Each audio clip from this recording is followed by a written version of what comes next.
everybody, and welcome to Bills TV, where I'm your host, Chijoke Chibele. Today, or rather, this night, or rather, let's just say this early morning, because as you can see me, I'm actually in my nightwear. Based on throughout the daytime, I didn't have lights, so nighttime is when I normally have lights. That is, midnight is the time I normally have light. So because of that, the time of recording, I have to do it with respect to when there's power supply. So, thank you for joining the program today. Thank you for joining today's episode. I have to say, okay, today we're going to be talking about the big game analysis between Manchester United and Tottenham Hotspur at Old Trafford this Saturday in March day 28th. Yeah, this is March day 28th, if I can recall, March day 28th. So this promises to be a very big game between both sides that are chasing Champions League football for the all-coveted fourth spot.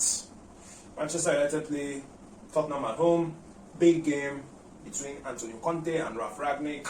Old Trafford, theatre of dreams. Well, it could actually turn to a theatre of nightmares if Manchester United lose this game.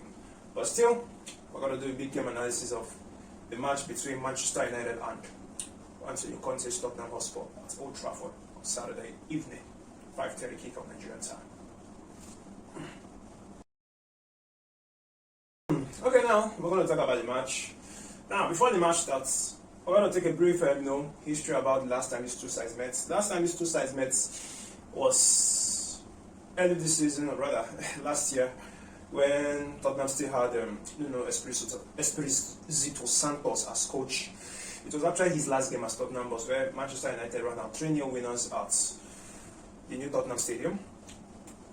Goals from Ronaldo, Edison Cavani, and later on Marcus Rashford sealed the deal for Espirito Santos that he was giving his marching orders. Now, in this game, Tottenham have a new boss in Antonio Conte, proven winner in terms of winning the Premier League, winning the FA Cup, at the same time winning the Italian Serie A with both Inter, Milan and Juventus.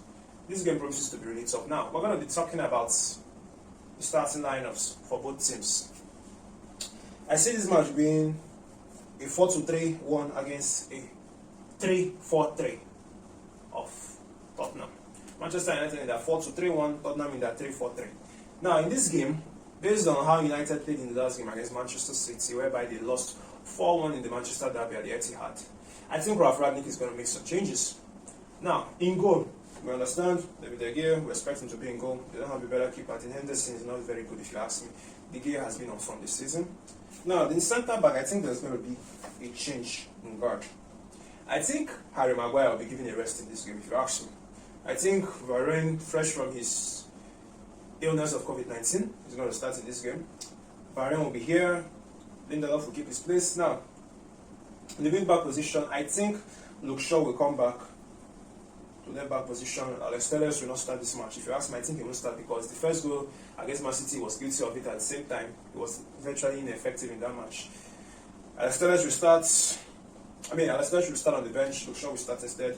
And I think he's going to start Diego Dalot for this game because I think he'll have one eye in the Atletico Madrid match. So I think he might start Diego Dalot in this match. Then in midfield, Paul Pogba, Fred, wing, I think it's going to be Elanga, Sancho. Then attack, Bruno Fernandes behind the striker. And I think the striker is going to be Edison Cavani. Edison Cavani is returning from injury. I think Edison Cavani will start this match and not Cristiano Ronaldo based on certain issues that happen within the club. I think maybe Ralf Rangnick might try and discipline Ronaldo by not starting him and keeping him fresh for the Atletico Madrid game in midweek. But my money is on Edison Cavani actually getting the nod to start this game in a 4-2-3-1 for Manchester United. Now, for Spurs, you don't know which side is going to come out, but still, they're going to start in a 3-4-3 that Antonio Conte has been using since he came to Spurs. So, number one, Hugo Lloris, the person over here, Romero, Eric Dyer. I think he's going to start with Ben Davies. Ben Davies is going to start this game. Then the the wing backs. My money is on Madoati to continue over here. Madoati has been informed of late. He has been informed of late. Madoati starts over here. We're going to say Reguilon because Antonio Conte said that Sessegnon is out injured, that he might be available after the international break. Then the two pivots, I'm going to put Emil Helsberg and Bentancur in the pivot region. Then the two wise men behind Harry Kane, that is a striker, Kulusevski and Son. So it's going to be a 3-4-3 formation, and that is how I expect both teams to start. Hugo Lloris can go for Spurs, Romero, Eric Dyer, and Ben Davies, Maduati, Bentancur, Emil Hojbjerg, Reguilon, Kulusevski, Son, and Harry Kane. Spurs in that 3-4-3. So it's going to be, this is exactly how I think the lineup is going to be when both teams meet on Saturday. What to expect? I'm going to start with Manchester United. What do we expect in Manchester United? Let me be sincere in this video. If you're a Manchester United fan, please don't take this the wrong way, but I'm going to be sincere with you. It was difficult actually coming up with what your team is expected to play in this match, because your team is so annoying to analyze. I have to be sincere. Your team is annoying to analyze based on a lot of negatives. But still, I still have to analyze them based on, I think, okay, this match it's a big game analysis, so I have to analyze Manchester United. Now, first things first in this match. The first expectation in this match is Manchester United putting out a response performance. A response performance in the sense that they played the Manchester Derby and they lost 4-1 at the Etihad to their noisy neighbours in Manchester City. Now, in that game, Manchester United did not have a striker, no Ronaldo, no Edison Cavani, Marcus Rashford, that is actually fit enough to be a striker, was on the bench. So, they lost woefully. It's not just that they lost woefully, it's the manner in which they lost. The moment City scored that third goal through Riyad Mahrez, the last 20 minutes was just awful. It was so bad that Manchester United had a percentage, as if I can recall, the last 20 minutes, the percentage difference was between them and City. City had a total of 92% possession, ball possession, when United had 8. It was that bad the moment they conceded the third goal. Now, in this game, I expect a response from Manchester United. Ralph Rangnick could be expecting his boys to go out there and kick some ass, because, let's be sincere, you got whooped 4-1 against your noisy neighbours in the Manchester Derby. There was no life in that game. As the players just threw in the towel after the third goal came in, and it was almost as if they were just lifeless, they were just playing poorly. I expect them to give a response in this match. That is, I expect them to come out all guns blazing. That when Tottenham plays them, they'll know that, this is not going to be a stroll in the park. Or rather, it's going to be a Manchester United that is ready to what? To show some grit, to show some fight, to show some hunger, and to show how serious they are that they want to play in Champions League football. This is a top 6 encounter at Old Trafford, the theatre of dreams. These players need to stand up and take account of themselves. So in this game, I actually expect a firm response from Manchester United that they are going to come into this match and they are going to show Tottenham that they are ready to do what? Fight for top 4, and this, at the same time, they are ready to actually amend last weekend's result against Manchester City, where they lost 4-1. They're ready to amend it and get the result in this match come Saturday night. So, expect the response. Second expectation I expect in this game for Manchester United. Now, in this game for Manchester United, what I expect is this. Based on the play Antonio Conte's Tottenham, and we know how good Antonio Conte's Tottenham are when it comes to transition play, I expect Manchester United to be very counter-attacking in this game. Yes, let's admit, they are the home team, so you expect them to dominate possession and this. But in the process of dominating possession, we should also know this, that is Antonio Conte's Tottenham. Personally, as an analyst, yes, I'm an analyst, a level 1 analyst. As an analyst, it will be suicide to actually try and impose yourself against Antonio Conte's Tottenham, especially away from as they are coming away from home. It's suicidal. Manchester City saw the full effect of it when they lost 3-2 at the Etihad. It could have been worse for City if, Spurs, how would I put it, if Spurs had converted more of their chances. But because based on, they control their chances well, based on their away from home, they're little in front of goal, but most times they don't, finish their chances very well. Still, they're little in front of goals based on the chances are few, so they need to maximize their chances. But at the same time, let's just say they have 7 chances, they might just maximize only 3 and waste 4. So, in this kind of game, you are playing against the Tottenham side that is extremely good in transition play. Manchester United need to rely on counter-attack in this game. Why do I say so? Tottenham are very good on the transition, but in the centre backs they have in Romero, Dyer, and Davis. Now in Dyer and Davis, you have a kind of slow defender in Dyer. Though his positioning has improved a lot under Antonio Conte, but he's not the fastest in this. And when Tottenham actually counter-attack, they are very deadly in the counter-attack. They leave a bit of gas at the back, but whether it's when they are moving in numbers, they leave a bit of gap at the back. But in these three centre backs, only Romero that you can actually trust, based on he's a bit athletic. He was the best defender in Serie A last season with Atalanta. So in these two centre backs, you have two centre backs that are not really fast. Ben Davies and Eric Dyer, they're not known for being very fast. So you can actually get them out of position. This is where we think that Jadon Sancho will be very crucial, especially when during the counter-attacking stage you expect him to be here with the ball. This middle over here, this area, we expect Manchester United to exploit it very well, whereby we have men like Edinson Cavani and Bruno Fernandes in the centre. We want the both of them to actually, give Jadon Sancho and maybe Elanga over here options when they're actually trying to pass the ball into the box.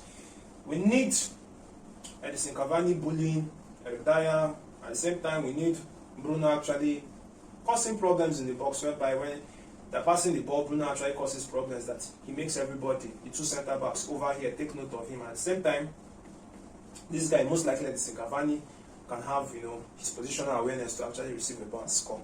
So in this game, I expect Manchester United to rely more on counter-attack.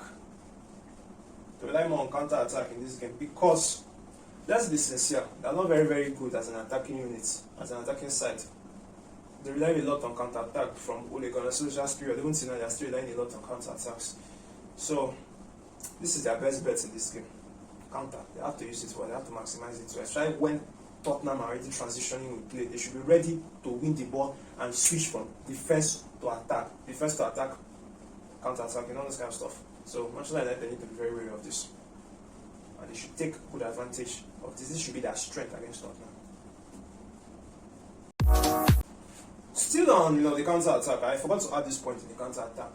Manchester United are the second highest for goals generated for counter-attack. So that is the strength of that. So I expect that in their game when they are playing counter-attack. So when they are playing this game, that they are going to counter-attack.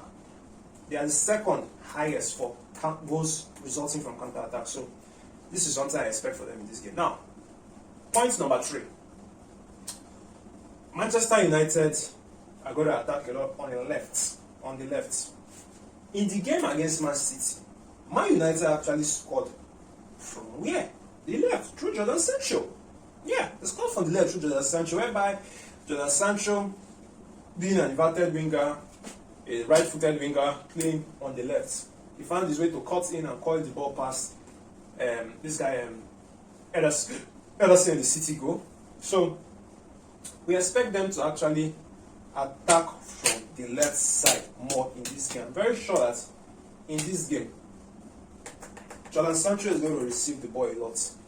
In the Man City game, after Jadon Sancho scored the ball, what Pep Guardiola did was this. He made sure that Manchester City attacked through Manchester United.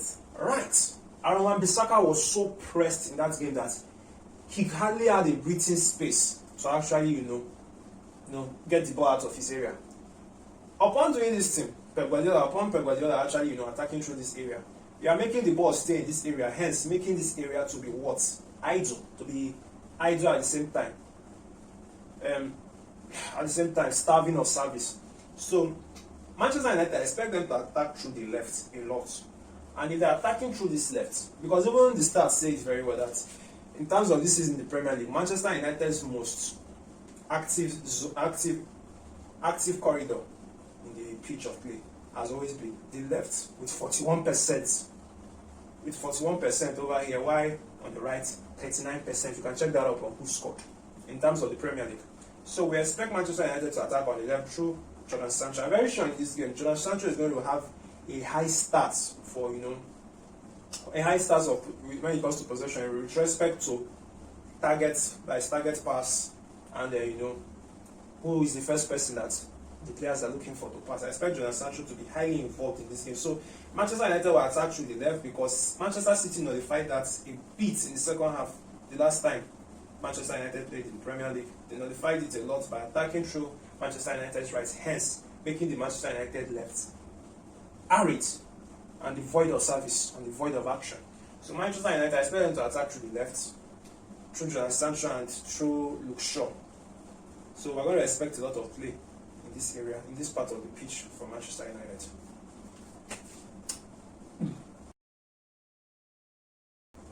What to expect from Spurs?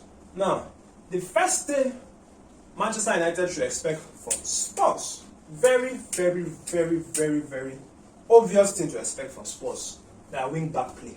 Man, this pajamas is actually falling down a bit. Sorry for that. Yes, the wing back play. Spurs, or rather Antonio Conte, has always been known to emphasize a lot on his wing backs. You cannot be managed by Antonio Conte and you expect that the wing back positions are not very good. How will I put it? Sorry, I'm trying to form a fake Italian accent. But okay, back to normal. Now, Antonio Conte is not to play a 3 at the back. And when you play a 3 at the back, you are going to actually play with wing backs, not full backs. Stop that, stop joking. You are going to play with wing backs. So, upon playing with wing backs, he emphasized a lot on his wing play. A lot, that is, when you watch Antonio Conte's transition play, it is so sweet to watch. That is, I love watching Spurs when they're actually playing. That is, depends on the kind of Spurs you're watching. Are you going to watch? Spurs are like a hide and jackal under Antonio Conte, based on the team is that bad. Let's be sincere. The team is quite bad as a whole. Minus Hurricane, Son, and Kulichevsky of late, the team is quite bad. They're like the hide and jackal. Today they are excellent, tomorrow they are good. They're beating Manchester City today, the next day they're losing badly to Middlesbrough that is struggling in the championship. So, their wing play, once on song, once the Spurs are sweet, the ones that are good to watch, their wing play with their wing backs is excellent. That is, the way they transition play, I think that if you ask me personally as an analyst, I think Spurs under Antonio Conte, their transition on the wing is the best I've seen. That is, they play so well on the wings during transition play. Now, based on Sessegnon is injured, we're expecting Regular. Regular is actually, he's quite good. But here's the thing. Maduati, he's finding form. That is, the last game against Everton, I think he assisted 2 times. The previous game against Leeds, he scored against Leeds. That is, he's beginning to find form, a bit of stability under Antonio Conte. Regular scored in the last game after coming back from injury. But still, normally I expect that Regular is the one that normally starts ahead of Sessegnon.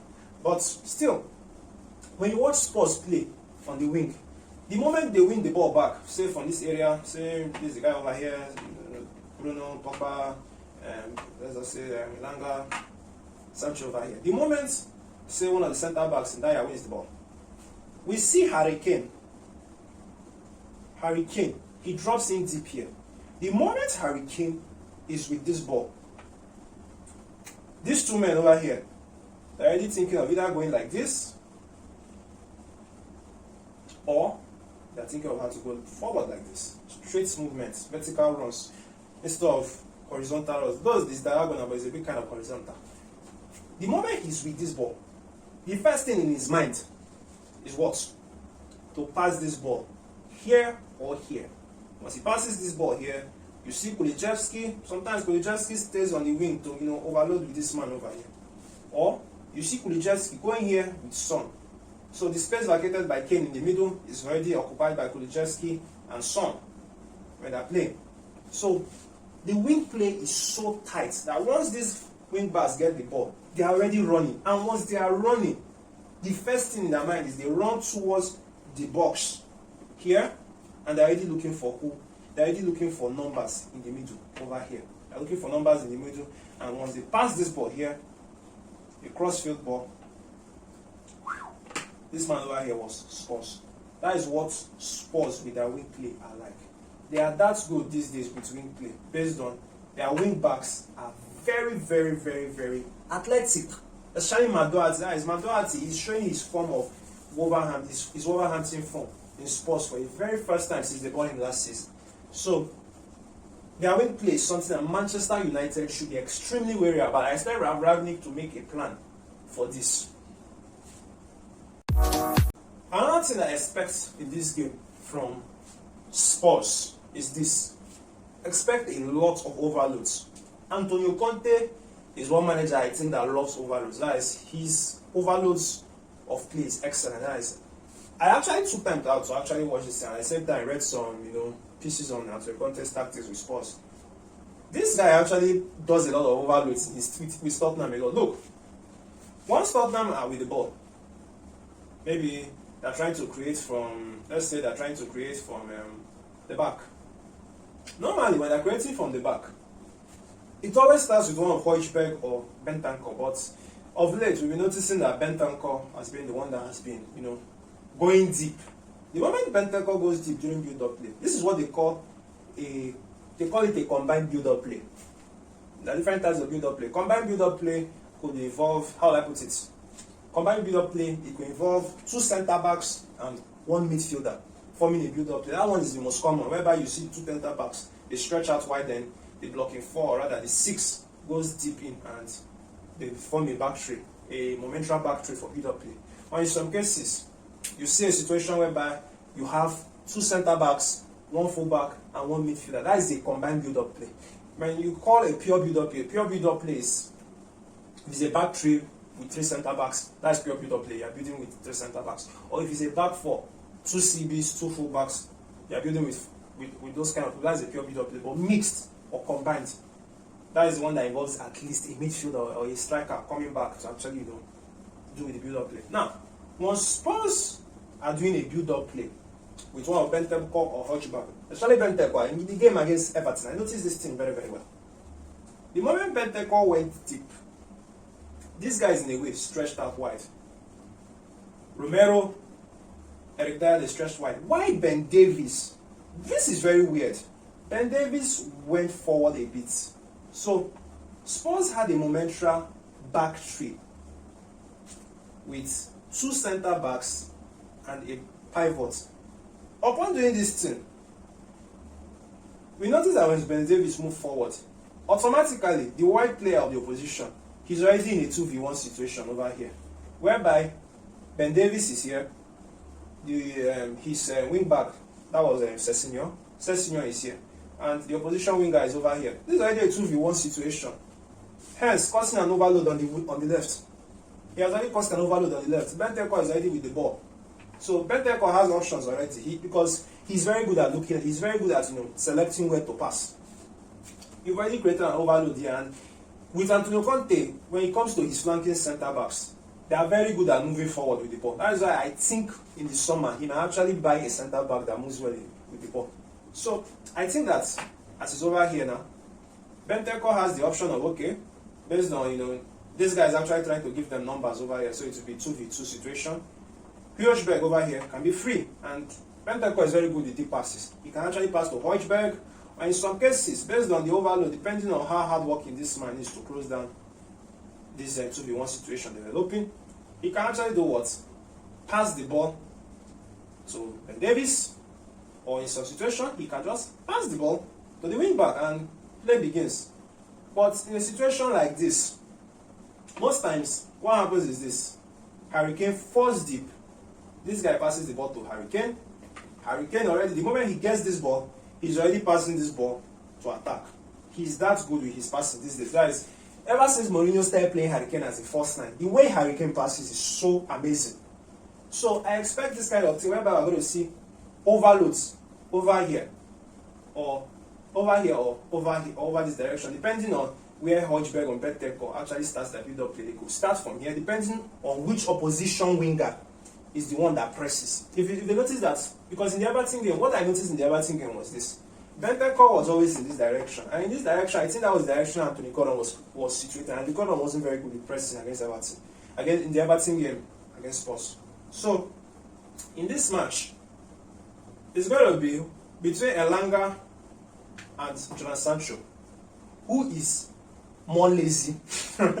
Rather, who is more unwilling to press? That is what Spurs are going to actually use to actually exploit Manchester United in this game. So, If Benteke is here, expect an overload on the left over here for Spurs. Or maybe if Benteke is actually here, Romero does what? Pushes up. Romero pushes up. We have Eric Dyer over here. Romero pushes up. Then we have what? Whereby the wing back falls deep a bit. We have a 2-1 situation already here.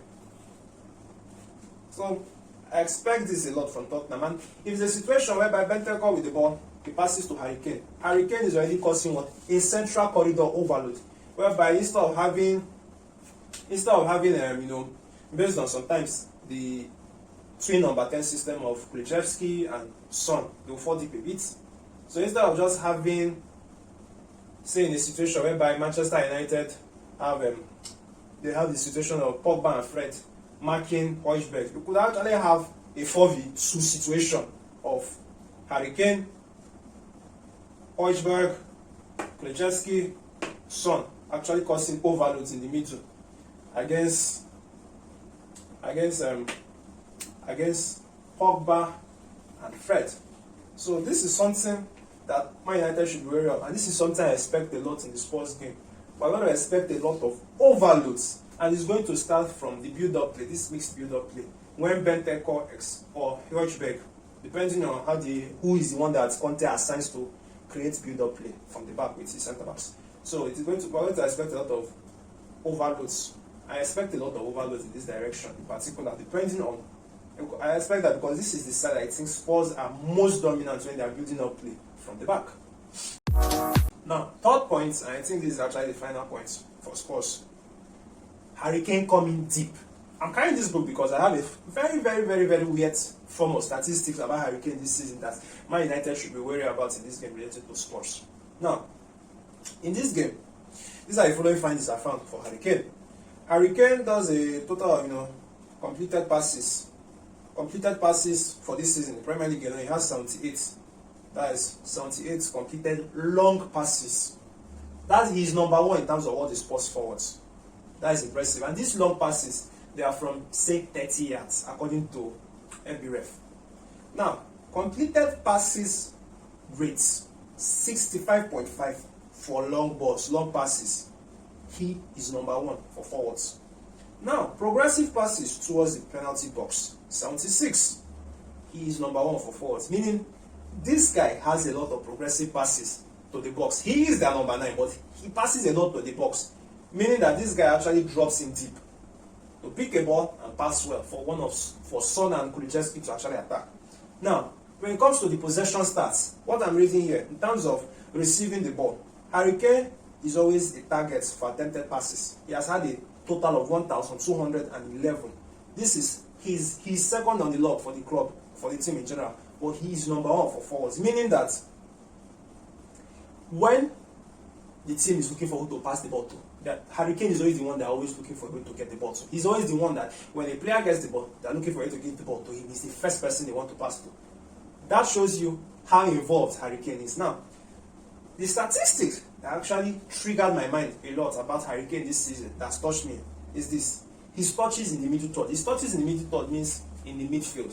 Now, touches in the middle third, Harry Kane has a total of 503. He is number one for forwards. So, in the situation whereby we have Son, Kulusevski, Lucas Moura, and so forth, Harry Kane, that is the number one striker, actually falls deep to receive the ball and does what? Pass it forward for one of the wing backs or wide forwards, or rather, sorry, not wide forward, one of the twin number 10s to receive and start a counter attack. I mean, I start the transition play. That is to show you how good this man is. Mourinho improved his game a lot. Let's be sincere. Last season, Mourinho improved his game a lot. Harry Kane was scoring, and at the same time, Harry Kane was what? Assisting. This guy had double figures for assists and goals last season. Guys, he was on point. That's why I'm so amazed that, he's still continuing this kind of form under Antonio Conte, because we know that Antonio Conte in his football, Antonio Conte always likes having a pointsman that's always in the box so that his wing backs can actually, locate his striker to finish the ball. But rather, he just continued, Harry Kane falling deep. The moment he's deep, he passes the balls to the wing backs and one of the twin number 10s to attack and create a goal scoring opportunity. It shows you that this boy, or rather this man called Harry Kane, he has been very, very effective against teams, especially from deep in midfield. Man United should be very wary of this because we know that Man United's midfield, they are not very good at what? Pressing. They are not very effective at pressing as impressing as a unit. It's only Fred, if you ask me, that I see that at least he will try and attempt to what? Tackle you, to press you.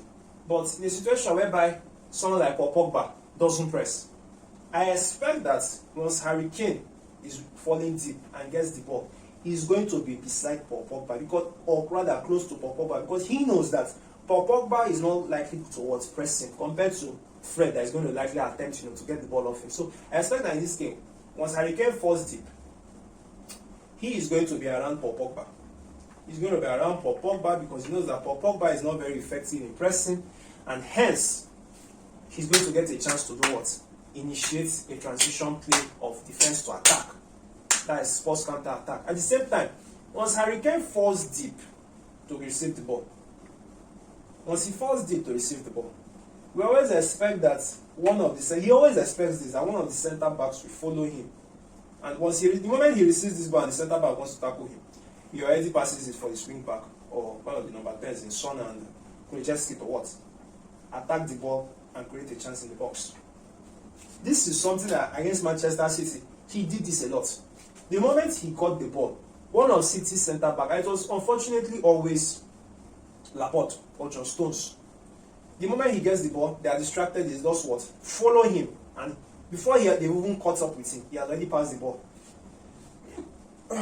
He has already passed the ball forward. By passing this ball forward, the defense over here is already disorganized, and the wing back can actually create a chance. And that's the funny thing. The moment he passes the ball forward, there's a way that he runs in that you won't easily mark him. That once the wing back does notice that Harry Kane is in the box, he already knows how to pass the ball, that either Kane heads the ball or he does a classic tackling. He has been one of the best players this season, if you ask me, under Antonio Conte. Under Antonio Conte, Harry Kane has been excellent. That is, the Harry Kane we are seeing is what we were meant to see under Jose Mourinho. But that is, this one we are seeing is virtually the best version I've seen Harry Kane of this season. Antonio Conte has gotten his game up a level that, I actually do think that if Manchester City do not come into bid for him in the summer, then something is wrong with them over there at the Etihad.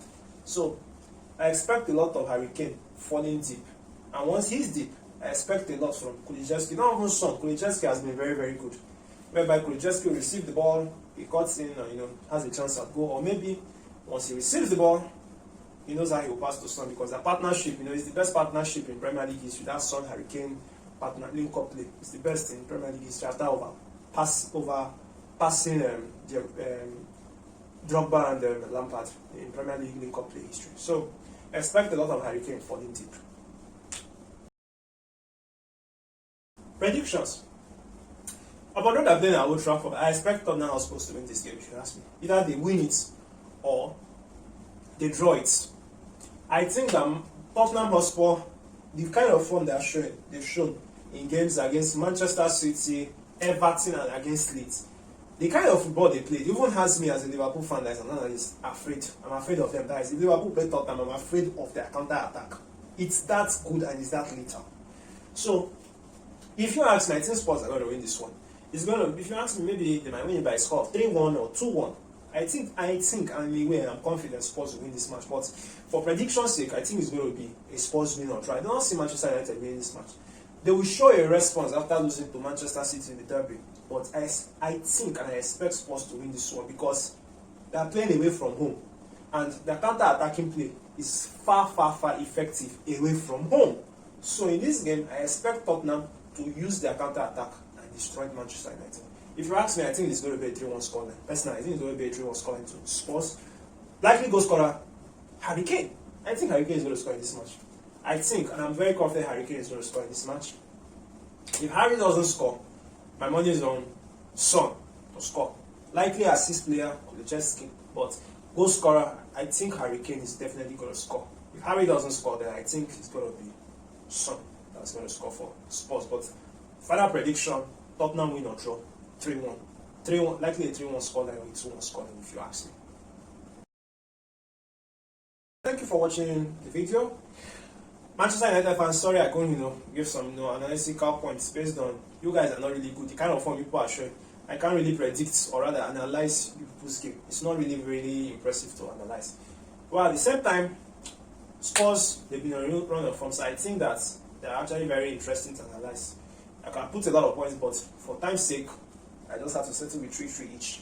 Now, thank you for watching my video. If you made it this far, please subscribe to my video, like, comment, and share the video, because it means a lot that many people actually watch the analytical points I give out relating to matches and the rest. I really love analysis of football a lot. I will really be grateful if you can share my video. At the same time, I'll be very much grateful if you can subscribe to my channel by hitting that subscribe button and hitting the notification button as you're doing it, so that anytime I post a video, people will be able to get a notification that I just posted a video and you can watch more of my content. Once more, thank you for watching this video. Thank you for watching the other content. Thank you for subscribing to all my subscribers. That is my 56 subscribers so far. In terms of the making of this video, it was 56 subscribers. Thank you for each and every single of you that subscribe. Really grateful. The channel is growing. I'm really grateful. But please, once you watch, like, comment at the same time, share the video so the channel can get more subscribers and the channel can also grow. Thank you for watching. Have a nice day. As you're seeing me right now, I want to go and sleep. I'm so tired right now. This is almost after 1 in the midnight. I'm so tired. NEPA people, rather, Ikeja Electric, you guys are really annoying. So I'm so tired. You can see I'm already wearing my nightwear. So thank you very much. Once more, thank you for watching my video and good night. See you on match day.